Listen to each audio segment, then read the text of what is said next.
Chapter 2 provides a general overview of the factors related to governmental and societal concerns regarding substance use. To start this overview, it is helpful to know that in the 1800s, the U.S. government took a mostly laissez-faire attitude to substance use. Laissez-faire literally means hands-off, so there was little to no involvement in restricting or regulating substances. However, there was an eventual shift away from laissez-faire policy. There were three issues that influenced the government to shift its perspective. The three issues that influenced this shift were toxicity, dependence, and crime. Looking first at toxicity, this literally means poisonous and dangerous. In regards to psychoactive drugs, what makes a drug toxic is generally the amount and how it is used, as well as the behavior of someone under the influence. The how and amount refer to physiological toxicity, and the behavior refers to behavioral toxicity.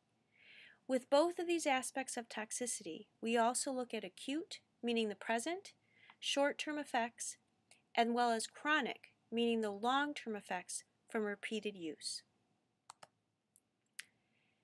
Taking a closer look at drug-related toxicity, in this slide you can see what would be considered acute toxicity in both behavioral, physiological examples, as well as examples of chronic behavioral and physiological toxicity as referenced in the text. Toxicity has been such an issue that there have been targeted attempts to address some areas of concern. The first area involves an effort to monitor drug toxicity.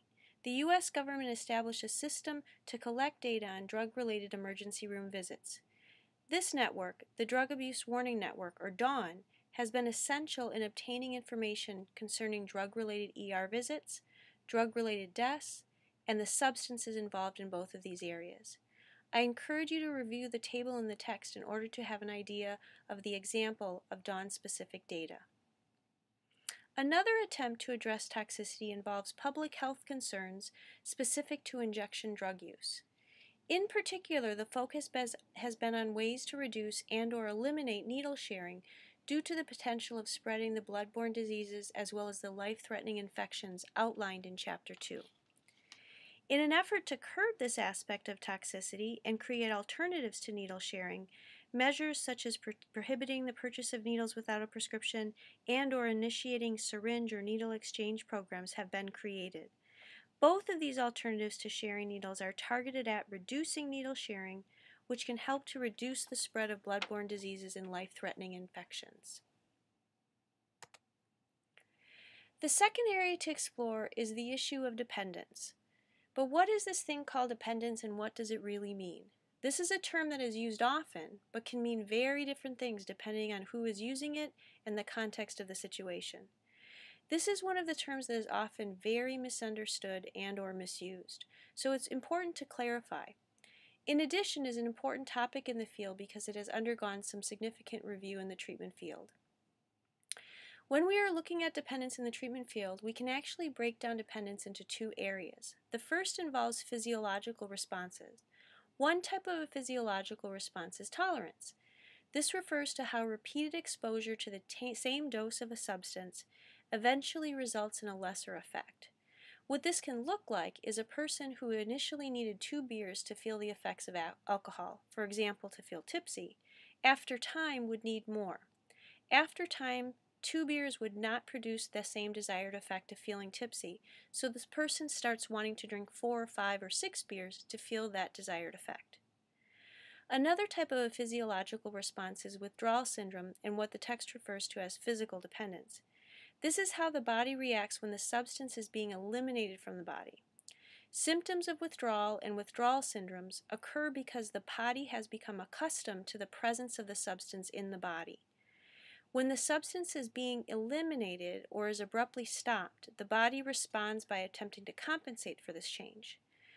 We often view it as one's body can't seem to function without the substance because use has become so frequent. Depending on the substance, withdrawal syndrome can be a set of minor symptoms or can be potentially lethal, as in the case of alcohol. It is also important to note that some types of substances do not actually result in physical dependence.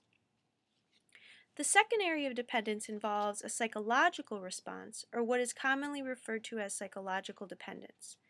This means the person emotionally feels like they can't function without the substance.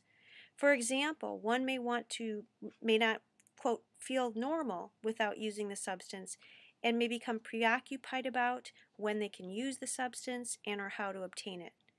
With psychological dependence, it is common that use interferes with different life areas and obligations.